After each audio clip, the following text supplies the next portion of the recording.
Noah, are you interested in reading right now? Oh, I don't Oop. know. Are you guys ready for this? Let's I do it. guess we'll find out. All right, so I'm gonna see what poem I'm feeling. I'm not sure if I should post a fresh one or an old one. I should do a fresh one. Um, Nice. so recently I wrote a poem. It just kind of occurred to me. This stuff happens all the time. I'm gonna. All right. So it's called "Time Is Ticking."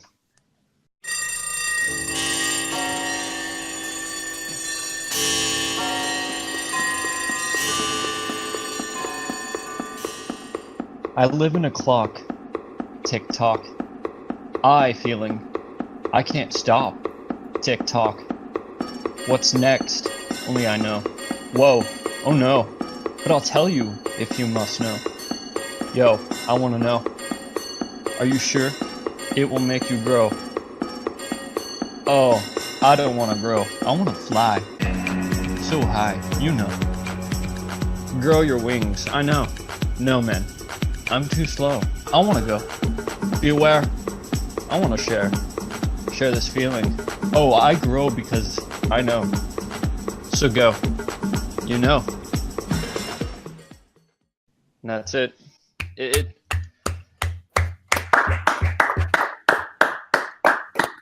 Thanks for reading, man. yeah, I really enjoyed writing. Yeah, this was an interesting one. When you posted it, it took a while to it's so deceptively simple, but there is a lot more to it. And but actually, right now I'm getting something that I didn't even get before, in which like you live in a clock.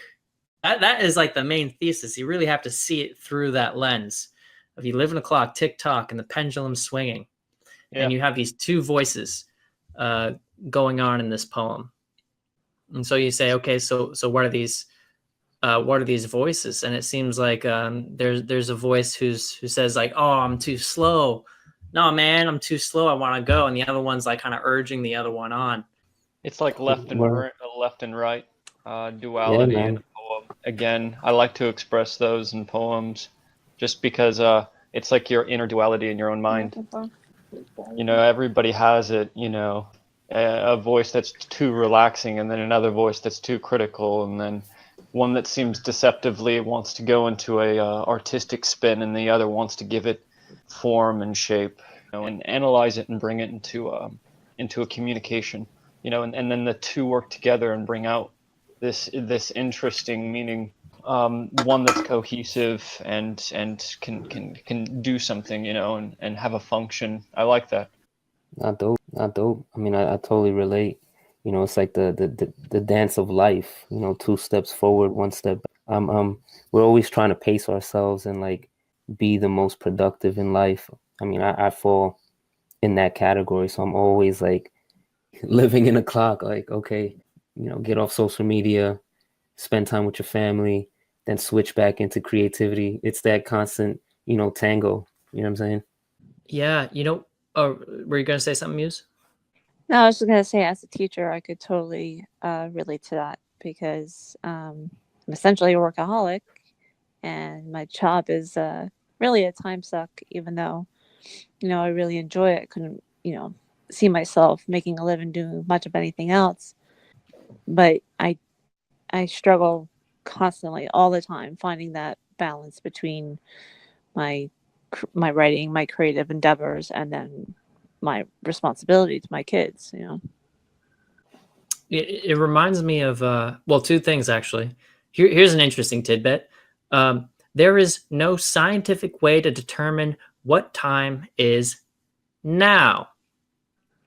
Time is largely subjective. It's an interior process. It's something that your brain makes. It's a yeah. And so literally we live in a clock. The other thing is that this also relates to blockchain. Actually, that blockchain could, I've heard.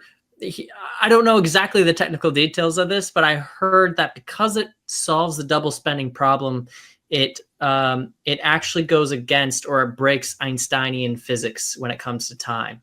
that the way that blockchain models time is outside of the usual universe, which I think is very interesting.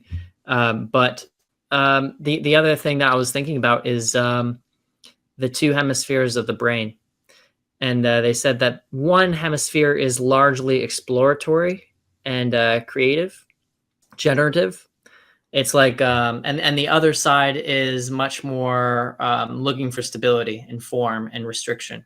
And it kind of goes with your tick-tock kind of thing. And you can actually sense this in yourself if you are trying to perform. If you have like something like performance anxiety, you can see this like this flaring up of trying to force or control yourself. And that's the part of your brain that's not generative, and it's not a good place to create from. You literally cannot create from like a willing like they discovered it by these two hands that feel like you're unstable. One hand is searching for something, and one hand is like trying to explore the environment, and one hand is looking for a place to stabilize the body. So they're like, okay, the two sides of the brain are wanting something different there. So it's interesting that you wrote something metaphysically that could be read very deeply. Yeah, it's a metaphysical kind of process, I guess, if you really want to break it down. Yeah, definitely, man. Makes me kind of think about this like constant battle between the realist and idealist in your head, because The realist sucks, the man. realist says be responsible, commit what you need to commit to, and pay your bills and all that fun stuff. But then the idealist is like, I just want to be in a room for hours, just writing, drawing, and just being let the fuck alone, Yeah. Man, it's so crazy how so many facets and so many processes have this kind of bimodal facet to it of like creation and then editing, or just like right and left when it comes to politics. Tick-tock. This kind of there's so much of we have such a fundamental way of seeing things of just a single line, of always making these single lines that a pendulum swings across, something like a tick-tock, and it measures time. So you guys That's an interesting. What's that? I'm a kind of a bit of a nerd. I would bore a lot of regular people in conversation. So I come to the gatherings on Minds just to like chat with you guys, because there's a lot of smart people on this platform. Like, I'm amazed every day. I come across a lot of incredibly smart people, and you guys help me uncover some personal truths. And so when I go to work or when I'm driving, I'm thinking about all of the conversations I've had with people. And I can uncover more ideas when I interact with you guys, because you all bring new perspectives to the table. I think we all need that every now and then. New people with new perspectives, new ideas. It's like taking a new route, on your way home. One that you never considered, and then you find that that's the route you love the most. And you're taking that. And then someday someone else tells you, this new route, and you're like, okay, and you try that one out, and you're like, oh my God, I am so glad I met that one person. Now I can take this route. It's beautiful. Like, you guys share perspectives, and I give back and give my own perspective, and that's unique as well, because we're all unique in our own perspectives, in our own understandings. So when I wrote this poem, I was thinking, like, so I went to the Seattle library, this huge library, and I was looking for inspiration, because I think everybody needs something to grow from, something that seems nutritious in your mind to think about and turn new truths. So I was in the library, and I was just walking around in this huge Seattle library. It's like 7 floors of just pure library, and it's like held in this glass cage. So I mean, it looks like you're basically floating in the sky, in the Seattle skyline. It's just beautiful. And so I was walking around. I think I was like on the 6th floor of this huge library, and I'm just thinking, I want inspiration. I just need inspiration. And suddenly I was just drawn to this book. I don't know how it happened, but I just had this feeling. I was like, all right, I'm going to walk down this aisle, I'm going to walk down that aisle. I'm just feeling it out. And suddenly, I reach out and I look at a book, and boom, It's the Enneagram, the 9 ego identities, an old Christian ideology. And I never would have come across it if I wasn't in the Seattle Library. It's fucking huge. And they've got everything almost. So, pardon my French. Also, but got me to thinking, about Pythagorean and quantum physics and numerology and astrology and meditation. I'm just putting things together left and right, and it's just clicking. I'm thinking, I'm meditating, and I'm interacting with people, and one day it just clicks. It all just clicks, just that eureka moment that you prayed for, basically, and you hoped and wished for would happen, and then it just happens. And they're just like, oh, I understand multi-dimensional metaphysical data. From unique experience that only you could have experienced if you really wanted it. I'm sure some people have come about their own experiences, but so I was talking with Russia Waves and Chris Duguid. I'm not sure if Chris Duguid was there, but I talked to Russia Waves. He's super chill. You guys should all get to know him. Yeah, I was talking about multidimensional physics, and I was like, 1, there's 9 levels. You start at 1, and you go to 9, and you can only experience 7 dimensions. I was like, 1 is existence, 2 is time, 3 is form and thought, 4 is us. We exist in time, the two-way street. 5 is the perspective you hold in existence to that two-way street. That's where things get interesting. 6 is the collective of all the individual perspectives that could ever have or ever will exist in the 4th dimension. That's 6. And then the dimension above that is pure information, like the information that all multidimensional reality is projected through. And then 8 is the replication of that process said through information and the participants involved in the matrix, kind of.